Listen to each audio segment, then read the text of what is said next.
Hey guys, welcome back. Hope all of you are doing good. This is your host Devang Sharma. आज की video में बात करने वाले हैं very important topic and a very commonly asked interview question about Java. So without a further ado, let's start the video. Hey guys, let me introduce to a wonderful initiative taken by Newton School. This initiative is called Launchpad. This is for the people who want to start coding from scratch and learn the basics of different programming languages for absolutely free of cost. Yes, I repeat, absolutely free of cost. It has plenty of resources available here, including courses from Java, Python, Node.js, CPP, React.js, and DBMS and SQL management. Also, few of these courses are available in Hindi as well. So what are you waiting for? Applications are open now. Apply today to become a rockstar developer within 6 months. So welcome back to Newton School Launchpad and our complete professional Java series. This is a complete Java series from a freshman to a professional developer. Irrespective of whether you're a freshman or junior developer or a senior developer, you will find something related to you that will help you excel in your career. So without a further ado, let's start today's video.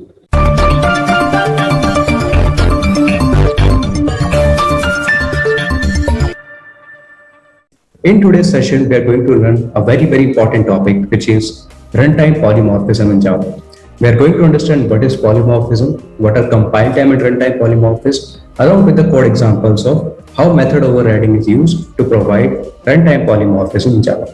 So without a further ado, let's start the video. First things first, understanding about polymorphism in Java.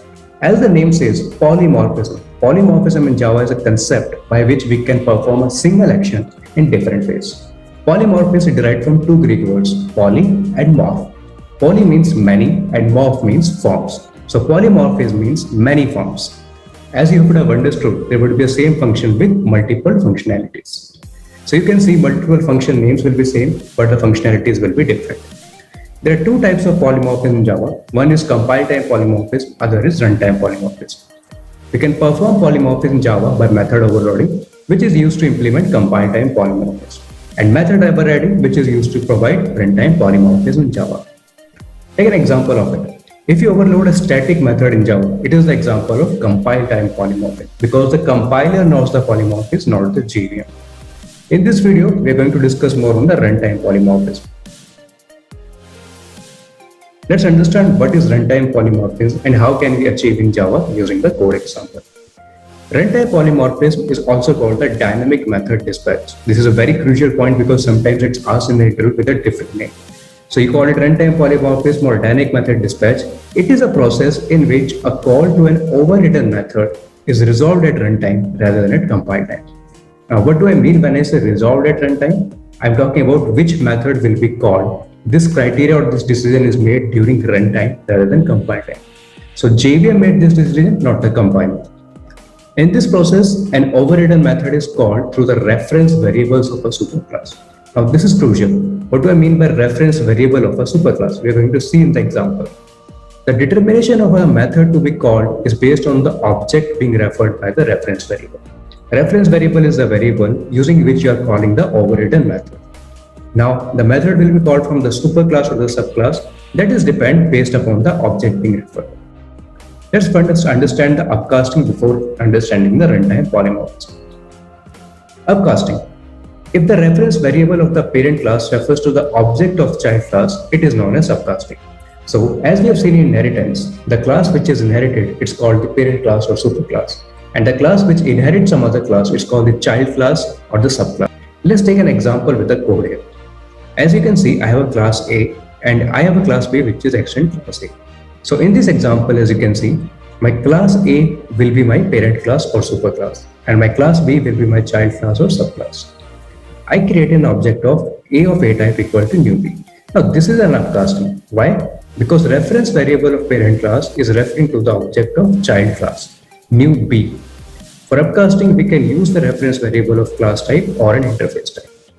Let's take an example of using interface. So as you can see in the interface as well, we have class A and class B is extending an implement of interface. So relationship of class B will look like what? B is a type of A. In the inheritance, we have a is a relationship. So B is a, B is an interface, and of course, B is an object. And since object is the root class of all classes in Java, so we can write B is an object. As you can see in the diagram as well, reference variable of parent class is referring to the object of child class. A of A is equal to B of B. This is the example of upcasting in Java. Let's try to understand the example of runtime Java polymorphism with an example. So in the example that I'm going to show is, we are going to create two classes, Bike and Splendor. Splendor class will extend the Bike class. So Splendor class will be my child class and Bike class will be my parent class. And will override its run method. We will call the run method by the reference variable of parent class, which is the Bike class. Since it refers to the subclass object and subclass method overrides the parent class method, this will be subclass method which will be invoked at the runtime. And hence, using this method overriding, we implement the runtime polymorphism. Let's see the code. As you can see, I have a Newton School IDE here, which has multiple functionality of languages: Java, C++, Bash programming languages, Haskell, Golang, Scala, R. A lot of languages are provided here, along with custom input, output, compiler output, messages, and standard error messages. This is a pretty good interface where you can practice your coding frameworks. Let's quickly code for the runtime polymorphism. So I created a class Bike, which is my parent class. I created a function void run, and I'm printing here something like Bike. Now it call a child class which will extend my parent class.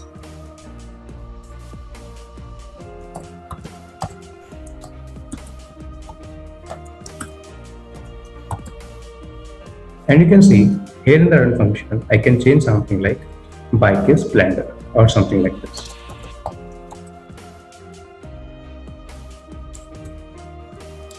Now I create a main function.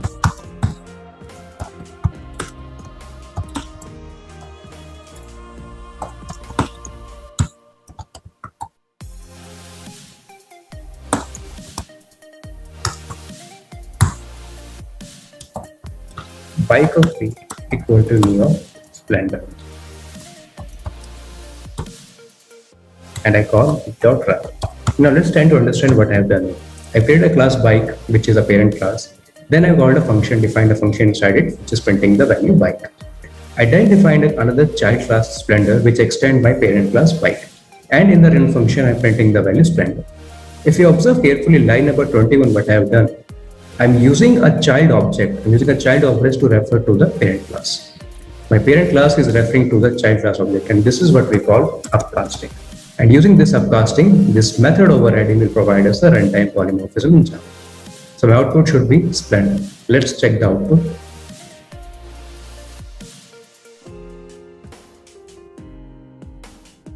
As you can see, my output is Splendor. So this is the example of runtime polymorphism in Java using upcasting. So as you can see the given example, the method invocation is determined by the JVM, not compiler. And JVM determines only at the runtime. That is why this is called the runtime polymorphism. Another examples of runtime polymorphism can be how we can use runtime polymorphism. It can be either the bank examples to give you real life examples, or it can be some example of extending more than one classes. Then we can talk about Java runtime polymorphism data member as well. Let's take first example of Java runtime polymorphism using the shapes. So there will be shape class, and using different shape class, let's try to understand how it is runtime polymorphism implemented. Let's go to Newton School IDE and see the code. So as you can see, this is my ID. So what I will be doing is, I'll be creating a class shape here. And in my shape, let me name a function draw. And inside my draw function, I can print something like draw. Then I can have a class. They can have multiple classes which will actually extend my parent class shape. So one class could be rectangle, other class could be circle, other class could be square.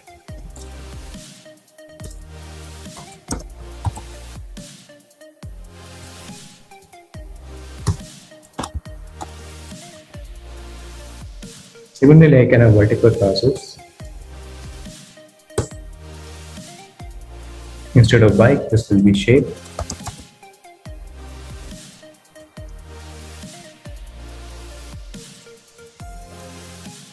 I can name it as rectangle. circle and triangle.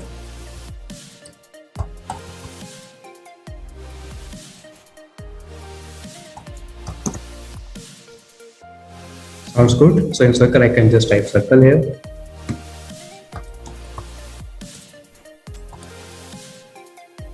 And here I can type triangle. I have multiple shape size that will be extending from my parent class shape. These three classes are rectangle, circle, and triangle. Now let's in the main function, let's do one thing. In my main function, I want to test the runtime polymorphism. So what I do is I create an object of shape S.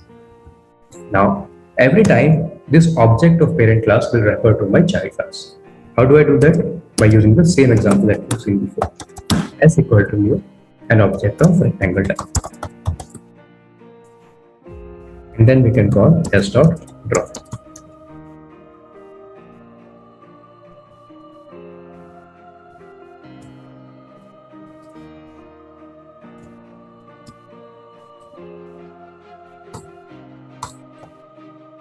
This will be draw function. Now inside the draw function, I've called for the rectangle. Similarly, I can call for the circle as well as for the triangle. So let's copy this and let's paste it here.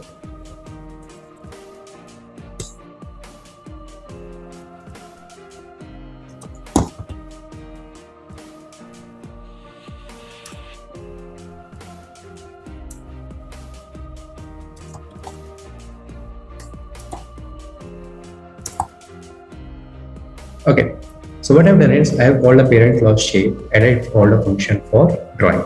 In the child classes, I have three child classes which are extending my shape class. These are rectangle, circle, and triangle.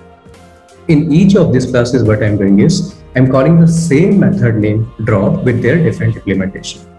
And in my main method, I have done upcast. So the parent class object, my parent class object S, is referring to my child class objects. As a reference to the child class objects using rectangle, triangle, and circle.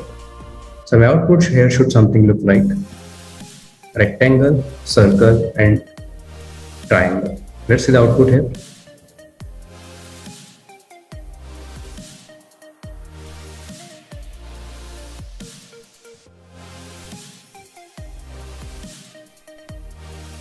Semicolons were missing. Let's see the output now.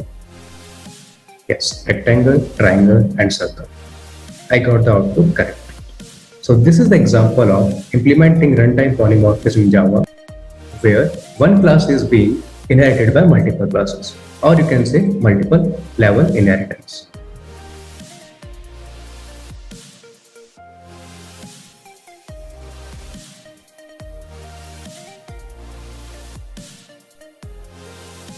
Okay, the last example that we're going to see is for Java runtime polymorphism with data member.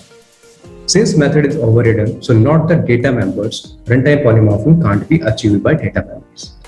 Apart from that, only the method is overridden, not the data members. So runtime polymorphism cannot be achieved by data members, it can only be achieved by methods. The example that I'm going to show is both classes will have a data member of speed limit, which is going to be integer type. We are accessing the data member by the reference variable of parent class, which refers to the subclass of that. And since we are accessing the data member which is not overridden, hence it will access the data member of the parent class always. Let's see that with an example in the Newton's. Let me create a class bike, and inside the class bike, let me create a data member for speed limit. This will be of integer type.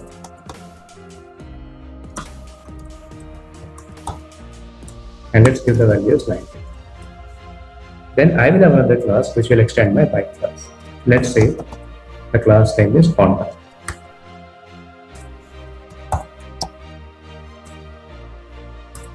Again, I will have the same value, speed limit, and let's give it a different value to differentiate as maybe 100. Now inside my main method, what I will do is I will create an object of parent class. So bike obj object equal to new Honda, and let's print the value of speed limit.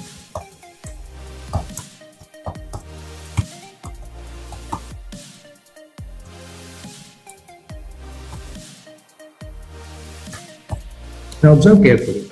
In the previous examples that I have shown, when I print the example, when I print this system.out.println, this was referring to the child object. This was referring to the child object. But data members cannot be overridden. Only the methods can be overridden. The output should be 90 here and not 100. Let's see the output. As you can see, the output is 90, not 100. So data members are not overridden. Data members do not provide you runtime polymorphs. It's only the methods that provides you the runtime polymorphism. Let's go back to our presentation and see video. Let's revise what we have revised in this video. We have understood about the polymorphism in Java, type of polymorphism as compile time and runtime polymorphism. Then we talked about upcasting. How does upcasting functions? It happens when the reference variable of a parent class refers to the object of child class. Then we see the examples of runtime polymorphism using bike and splendor classes. Then we talk about shape class, where we have one class being referred by multiple other classes. Then the last example we saw with the data member, and we have understood that data members are not overridden, it's only the methods. I hope you like this video. If you like this video, make sure to hit the like button and subscribe it, and do watch all the videos in the series in progression to have a better understanding of attachment to professional developer. Feel free to share it with your friends and comment down what is the best part that you like and what else you want me to improve. Till then, see you in the next video. Thank you. तो करना